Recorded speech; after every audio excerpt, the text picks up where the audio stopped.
मोहम्मद की चादर की हदीस नहीं है, ज़हरा की चादर की हदीस है। इसके अंदर के दो तीन नुक्ते आपको बयान करूं, रात तो कभी आपका दिमाग गया हो या ना गया।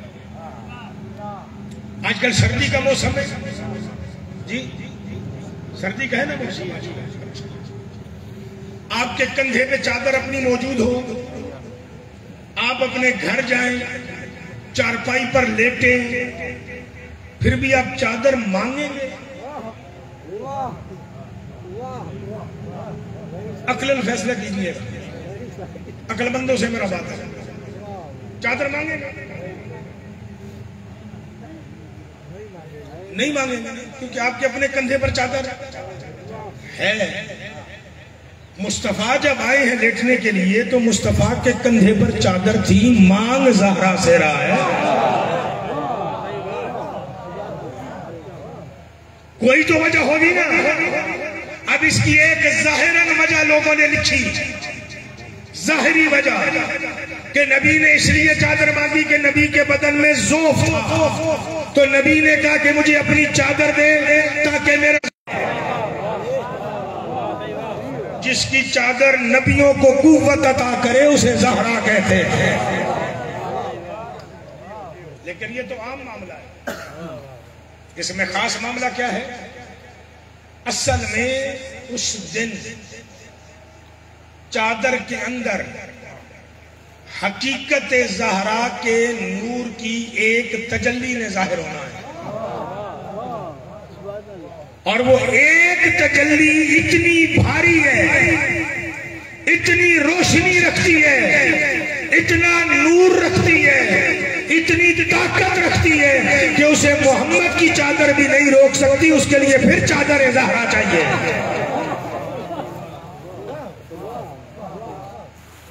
अब वो नबी ने चादर ज़हरा ली, बिस्तर पे लेट गए।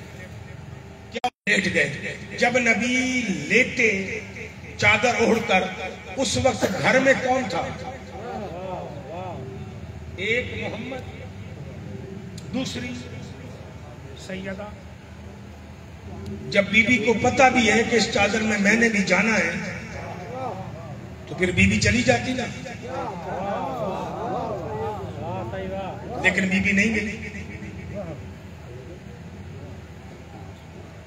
हसन बाहर से आए, यही आपने बताया, हसन बाहर से आए, बाबा की खुशबू महसूस की, चादर के नीचे चले गए।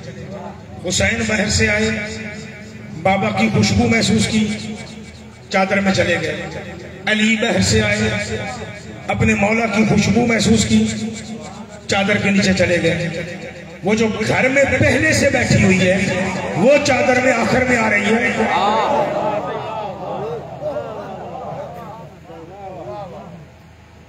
जो घर में पहले से मौजूद है, वो चादर में आखिर में आ रही है, और जो मौजूद नहीं थे बाद में आए, वो पहले गए। जब ये सवाल उठाया ना कि घर में मौजूद आखिर में गई है, पहले मौजूद आखिर में गई है, और बाद वाले पहले गए हैं, तो बड़ा खूबसूरत जवाब मिला है। कब्र की दीवारों तक भी दुआएं देते रहोगे ना, तो तुम्हारी दुआ थोड़ी है, मेहनत ज्यादा है। जवाब बड़ा खूबसूरत मिला, और जवाब क्या मिला कि कायनात में सबसे पहले मोहम्मद का वजूद बना है, लेकिन आया सबसे आखिर में है। पहले आम नबी आए, सरदार आखिर में आया है। चादर में भी यही था, पहले आम पंजतन गए हैं, सरदार बाद में गई है। ये पंजतन की भी सरदार है, ये पंजतन की भी सरदार है, इसीलिए तो इसकी निस्बत से तारुफ हुआ है। आपके यहां भी अगर आप जाओगे किसी कबीले में और सरदार को जाके मिलोगे, तो फिर तारुफ ऐसे ही होगा ना, ये सरदार साहब है। ये कौन है? सरदार साहब। ये सरदार का छोटा भाई है, ये सरदार का कजन है, ये सरदार का मामूजाद है, ये सरदार का चचाजाद है, ये सरदार का बेटा है। पहले बात सरदार की होगी, फिर वैसे तारुफ होंगे। अब जब जिब्रील ने पूछा चादर के नीचे कौन है, तो अल्लाह तारुफ सरदार के जरिए करवा रहा है। होम फातिमा, तो पहले सरदार फातिमा है, फिर इसका बाप है, फिर इस चादर में इसका शौहर है, और फातिमा के बेटे हैं।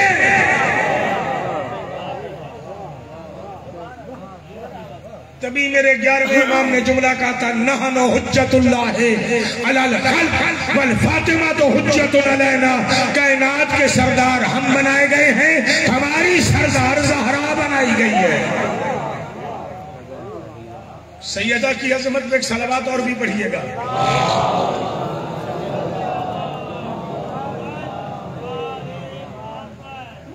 राज खुला आप पे।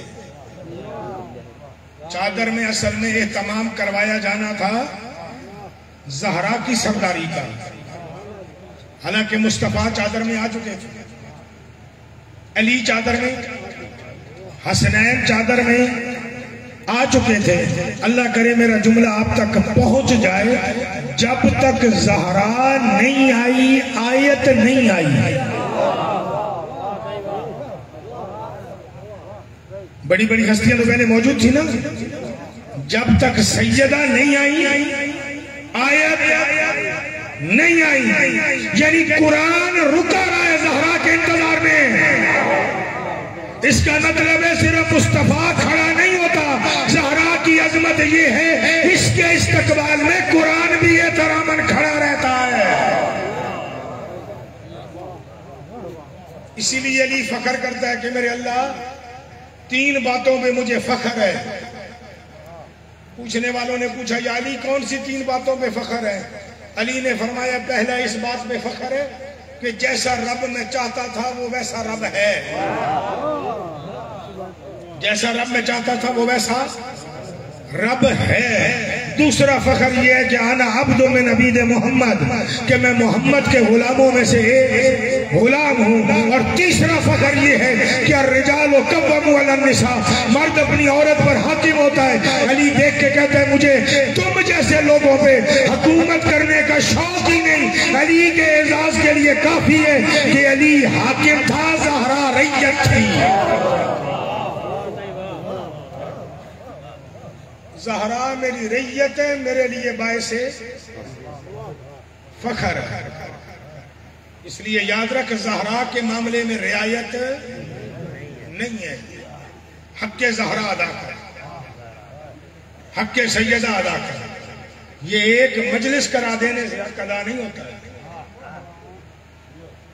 सैयदा के अयाम मना। बाज़ नादान लोग कहते हैं ये अयाम मौलवियों ने अपने लिए निकाल लिए हैं, अपनी रोजी के लिए निकाल लिए हैं। वो जो रोजी के लिए जिक्र सैयदा करता है उस पर कल भी लानत है, आज भी लानत है।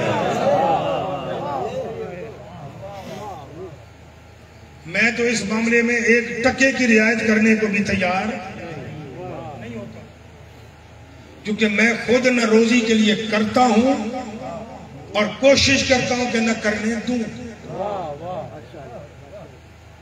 मैं अपना फर्ज समझ के करता हूं, अपनी जिम्मेदारी समझ के करता हूं। और मेरी जिंदगी गुजर गई है सिंध के अंदर 20-25 साल इस मामले में मेरी जिंदगी गुजर गई है।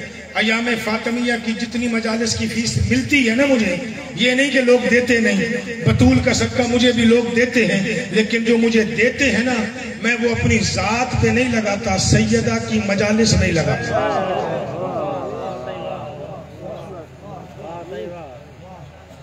इस साल भी 50 से ज्यादा अशरे करवाए हैं बीबी के, और मजालिस उसके अलावा, खम से उसके अलावा। सैयदा के मामले में रियायत नहीं है, क्योंकि मेरा तो अपना यह अकीदा है कि जिंदगी में कोई इंसान मेहनत से कमा ही नहीं सकता। आप अगर अपनी मेहनत से कमाते हैं तो बिस्मिल्लाह, आपकी अपनी मर्जी है। सारे मेहनत से कमाने वाले बैठे हो ना। मेरा अकीदा ये, हम में से कोई भी मेहनत से नहीं कमाता, हमें जो भी मिलता है बतूल के बेटों का सदका मिलता है। जब मिलते ही बतूल के बेटों का सदका है, तो फिर अगर उनमें से बतूल मांगे तो देना वाजिब है। और वो ज्यादा भी नहीं मांगती, वो कहती है 100 रुपया तुझे दिया है, 80 तू खा ले, 20 मुझे दे दे। जो मेहनत से कमाता है वो भले बतूल का हक न दे, लेकिन जिसका ये अकीदा है कि मुझे मिला ही बतूल के बेटों का सदका है, वो आज जाए घर और जाके हिसाब करे कि बतूल का खुम्स बनता कितना। और फिर बीबी का वादा भी सुन, सैयदा फरमाती है तू मुझे 100 में से 20 रुपए मेरे हैं, मैं मफहूमन सैयदा के जुमले बयान कर रहा हूं, मेरे 20 रुपए दे, मैं तुझे 400 गुना करके वापस करूंगा। कितने दे? 20 रुपए। वापसी कितने होंगे? 400 गुना। तो जो बंदा आज भी खुम्स नहीं देता, समझो वो बतूल का हक खा रहा है और बतूल को खाली लौटा रहा है। ये ना समझिएगा कि हम अली वलीउल्लाह पढ़ते हैं, मैं सैयद हूं तो मैं नहीं दूंगा, मैं अली से महदी तक की इमामत का कायल हूं, तो मैंने अगर नहीं भी दिया तब भी खैर है मुझे, क्योंकि हम अज़ादार सैयदा को प्यारे हैं। हम अज़ादार जितने भी सैयदा को प्यारे हों, मोहम्मद ज़हरा को ज्यादा प्यारा है या हम? बोले मुस्तफा ना, यमन का माल तिजारत आया, यमन का माल आया, मेरे नबी ने पूरे यमन के माल में से हक़ सैयदा निकाल के हिसाब करके निकाल के, हक़ सैयदा यूं निकाल के ना अली को दे के ये अलहदा रख, ये ज़हरा को देते हैं, यूं अलहदा रखवा दिया। फिर बाकी मदीने के फुकरा में यमन का खिराज बांटा। इशा की नमाज के बाद जो बांटना शुरू किया तो देर काफी हो गई, बैतुल माल खाली हो गया, सैयदा का हक निकाल के अलहदा रखा हुआ था। रख के नबी कहते हैं कि अम्मार इब्न यासिर का जी बैतुल माल के हुजरे को ताला लगाओ। ये नबी की जिंदगी के आखिरी साल की बात है, बल्कि आखिरी दिनों के करीब की बात है। बैतुल माल के कमरे को ताला लगा, हुजरे को चले, ज़हरा का माल निकाल के रख दिया, सुबह दे दे। अभी कनीज़े खुदा आराम में होगी, सुबह दे देंगे। बैतुल माल के कमरे से बाहर निकले, अली साथ है, अम्मार इब्न यासिर ने ताला लगाया, नबी खड़े हो गए, चलते चलते रुक गए, अली भी रुक गए, अम्मार भी रुक गए। इतने में कुरान की आयत नाज़िल हुई, वही से नबी बाहर निकले, अम्मार दरवाजा खोला, अली ज़हरा का माल उठाया, चल बतूल के घर देकर आए। या रसूल अल्लाह, आपकी बेटी है, सुबह दे देते। दरवाजे बतूल पर पहुंच गए, दरवाजा बच गया, देख के कहते हैं या अली, मेरा इरादा भी यही था, निकाल के रख दिया था कि सुबह दे देंगे, लेकिन कुरान की आयत आई है वाते ज़ल कुर्बा हक़्क़हू, और इसका तर्जुमा आगे फिर हदीस कुर्सी के कलिमात भी है कि अल्लाह ने कहा कि है मोहम्मद, पहले ज़हरा का हक अदा कर, फिर घर जाके सोना, इस मामले में रियायत नहीं है। जिसने निकाल के अलहदा रखा हुआ है उसके लिए रियायत है। जरा गरीबानों में झांकिएगा, हम में से जिसने निकाला ही नहीं है,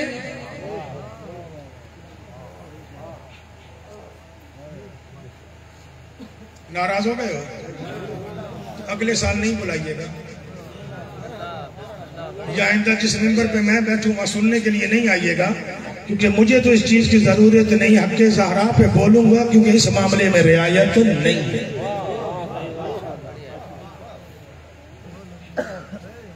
खुम्स दे हिसाब का मेरी बात पे भरोसा ना हो तौज़ी अल मसाइल पढ़ लेना, तौज़ी अल मसाइल घरों में ना हो तो पैगाम निजात पढ़ लेना। ये तो तकरीबन हर घर में होगी ना, या नहीं होगी? होगी ना हर घर में पैगाम निजात। वहां जाके खुम्स के मसाइल पढ़ना। वहां पे जुमला लिखा हुआ है, वो फकीर, फकीर कहते हैं गदागर को, फकीर कहते हैं बाजार में भीख मांगने वाले को। वो फकीर जो सारा साल भीख मांग के खाता है, उस पे भी हक़्क़े ज़हरा देना वाजिब है। आप सारे बाजार में मांग के खाते हैं, गली गली में जाके मांगते हो, नजर अल्लाह ने आज़ व जल बतूल इज्जत से घर दे रही है ना। वो जो गली गली में मांगता है उस पर वाजिब है। तू और मैं किस बात की मूली हैं? अल्लाह करे तुझे और मुझे ये हिदायत नसीब हो जाए कि हम हक़्क़े ज़हरा अदा करें। आज से जाके फैसला करके मुझे बीबी का हक देना और हिसाब कर अपने हाथों से दे, ताकि कयामत के दिन कम अज कम तू और मैं कहें वो किफूह मिन्नहुम मसूलीन की जगह पर कि मेरे अल्लाह हम हक़्क़े ज़हरा दे कर हम अदा करके आए, दे, इसमें कमी ना होने दे। अमीर इतनी है कि मलिकातुल अरब की बेटी है, एक दिन में फतक की पूरी आमदनी खैरात कर देती है। 70,000 दीनार आमदनी है फतक की, यानी तकरीबन 30 से 35,000 तोले सोना। करीम इतनी है, एक दिन में तकसीम कर देती है और खुद रोटी नमक के साथ खा रही है। मुसलमानों ने उजाड़ी इतनी है, मदीने की गली गली में हक मांगती रही।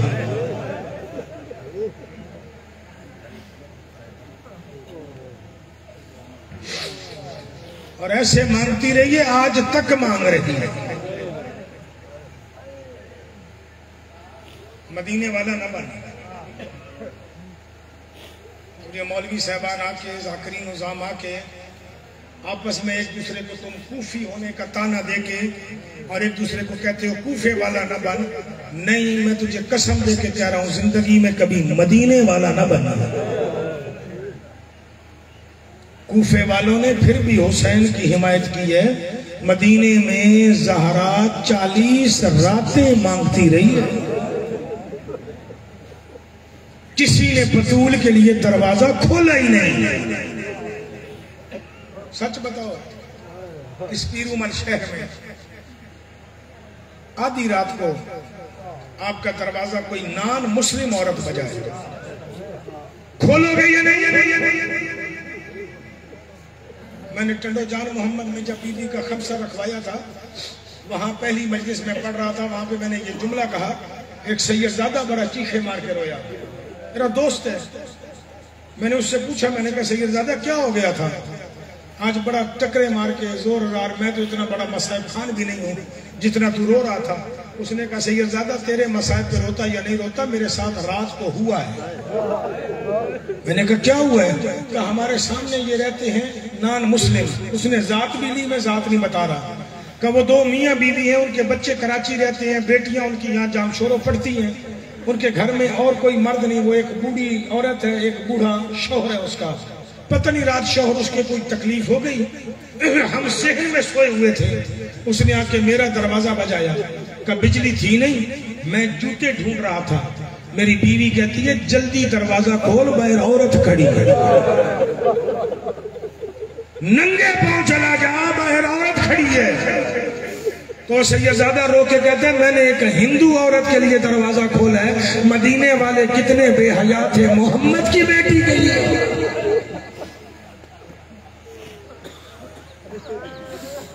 अजरक अजरक, दरवाजा खोलना तो दूर की बात, जिसका खुला होता था। शहादत रसूल के बाद मदीना छोड़ गया, जैसे बिलाल छोड़ गया ऐसे वो भी छोड़ गया। फिर कभी कभी आता था अपनी औलाद को मिलने के लिए। औलाद उसकी मदीने रहती थी, उसका नाम है अबुल आकाश। 90 साल से ज्यादा उम्र है, आंखों से नाबीना। अपने बेटे को मिलने के लिए आया। इसका घर है मदीने से सबसे आखिर, बतूल के घर की तरफ जाए ना तो सबसे आखिर में इसका घर था। बीबी जब इसके घर तक चलती चलती पहुंची है, थक गई है। बीबी इसके दरवाजे पे जाके बैठी सांस लेने के लिए। साथ में दरवाजा बजा के कहती है, अबुल का शेर में ज़हरा, मैं फातिमा। ये बाहर सोया हुआ था शहर में, उठा असा लिया, असा के सहारे जाके अपना बेटा जगाया। बाबा क्यों खैर है जगाया है? बुलंद आवाज में कहता है, तूने सुना नहीं बाहर दरवाजे पे कोई फातिमा आई है? जब इसने कहा ना कोई फातिमा आई है तो बीबी ने ये जुमले सुने हैं, आवाज दे के कहती है, चाचा अबुल आकाशर मैं कोई नहीं, मोहम्मद की बेटी हूं, मैं कोई और नहीं, मोहम्मद की बेटी फातिमा। तड़पा है। अगर कोई सादात बैठे तो मुझे माफ कर दीजिएगा, वैसे भी हर मोमिन से माफी मांग रहा हूं इस जुमले के लिए।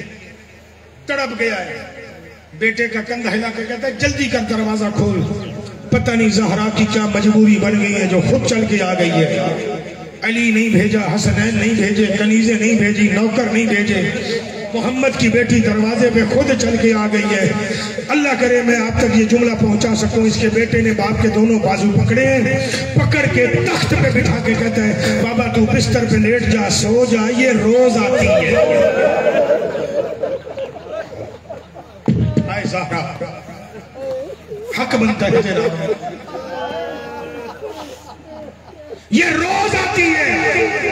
जब उसने कहा ना ये रोज आती है, अपने आशा से बेटे को धक्का दे के कहता है, अगर रोज आती है तो फिर गैरत से मर क्यों नहीं जाता? ज़हरा और दरवाजे पर रोज आए, बेटे को धक्का दिया, चल पड़ा दरवाजे की सभा से और कहता हुआ जा रहा है, ज़हरा बोलती रहे तक कि मैं दरवाजे तक आ जाऊंगा, क्योंकि मुझे नजर कुछ नहीं आता। जाके दरवाजा खोला, बीबी किधर हो? तेरे दाएं तरफ बैठी है।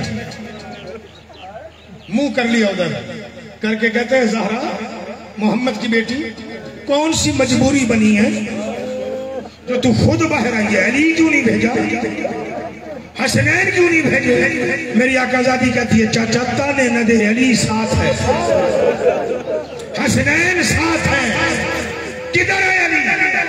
मेरे आका ने इसका आसा पकड़ा हाथ में, हिला के कहे मैं अली हूं। जब कहे ना मैं अली हूं, आसा हिला हुआ था, हिल रहा था ना, उसी आसा को झटका दे के कहता है, अली अगर तू अली है तो बनी हाशिम की गैरत कहां गई है? ज़हरा हमारे दरवाजों पर। मेरा आका अली कहता है, अबुल आकाशर मुझे ताना न दे, ज़हरा खुद आई है, इसमें हमारी मर्जी नहीं चलती, ज़हरा के मामले में रियायत नहीं है, ये मुझे लेकर आई है। बीबी कौन सी मजबूरी है जो तू लेकर आई है? मेरी आकाज़ादी कहती है, चाचा अबुल आकाशर मेरे मजबूरी और दर्द सुनेगा। कहा सुना? का बाबे के बाद मेरा हक गस्ब हुआ। जब कहना बाबे के बाद मेरा हक गस्ब हुआ, कहता है हाय ज़हरा। मेरी आकाज़ादी कहती है, चाचा अगला जुमला सुन, फुला इब्ने फुला ने मेरी बाप की कब्र पर मेरे मुंह पे तमाचा मारा है। वो तमाचे का नाम आया है ना, इसने दिल पे हाथ रखा है, मुंह के बल गिरा है। अली ने नबस पे हाथ रखा, रख के कहते हैं, बतूल ये मर गया, बतूल तेरा दर्द सुन के मर गया है। सैयदा उठी है, उठ के कहती है, या अली एक ही गैरतमंद था जो सुन के मर गया, अब मेरा जनाजा बाहर आए तो आए, मैं कभी ना अल्लाह मेरे अल्लाह पाक बतूल के तमाम दुश्मनों पे लानत।